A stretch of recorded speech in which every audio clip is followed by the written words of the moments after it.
የአይምሮ ፕሮግራሚንግ ድብቁ አይምሮ ወይም ሰብኮንሺየስ ማይንድ ቀልድ አያውቅም፣ ስላቅ አይገባውም።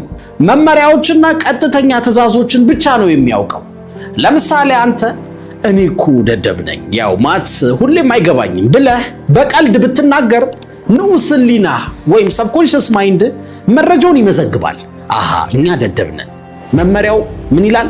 ትምህርት አይገባንም። ከሰጠኸው አዋጅ ጋር ለመስማማት በሚቀጥለው ጊዜ ቀላሉን ነገር እንኳን ግራ እንዲገባህ ያደርጋል፣ ወይም ምንም እንዳይገባህ ያደርጋል። እኔ እንዲህ ነኝ ስትል መጠንቀቅ አለብህ። ለራስህ መጥፎ ስም አትስጥ። በምንም አይነት ሁኔታ ውስጥ ብትሆን መሆን የማትፈልገውን ነገር እኔ እንደዚህ ነኝ አትበል። እኔ ድሃ ነኝ፣ እኔ አርጅቻለሁ፣ እኔ ዝርክርክ ነኝ፣ እኔ ፈሪ ነኝ፣ እኔ ምስኪን ነኝ ማለት የተከለከለ ነው። መጀመሪያ ላይ ውሸት ቢመስልህም እንኳን ቀይረው። ሀብትን በመፍጠር ሂደት ላይ ነኝ፣ ብዙ ጉልበት አለኝ፣ ትኩረት ማድረግ እየተማርኩ ነው፣ በጥሩ መንገድ እኮ ሳጠና ይገባኛል በል። ሙልጭ ያለ ውሸት ለራስህ አትዋሽ። 5 ሳንቲም ሳይኖርህ እኔ እኮ ሚሊዮነር ነኝ አትበል። ንቃተ ሕሊና ወይም ኮንሺየስ ማይንድ ውሸት ስለሆነ ውድቅ ያደርገዋል። በቃላት የአይምሮህን በር አትዝጋ። በሩ የሚዘጋው ለምሳሌ ገንዘብ የለኝም ስትል ነው። ከሱ ይልቅ ግን በሩን የሚከፍተው አዳዲስ የገቢ ምንጮች እያፈላለኩ ነው በል።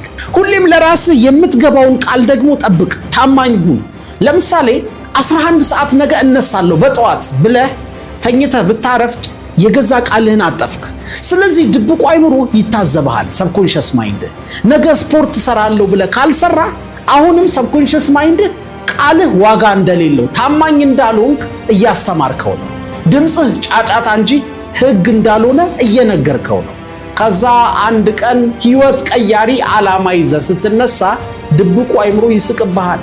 ሀብታም ልሆን ነው ወይም ደግሞ ለውጥ ጀምራለሁ ስትል ንዑስ ሕሊና ሰብኮንሺየስ ማይንድ ይቀልድብሃል። ልክ 11 ሰዓት እንደተነሳኸው ማለት ነው አይደል? ስፖርት እንደሰራኸው ብሎ ሙድ ይዝብሃል።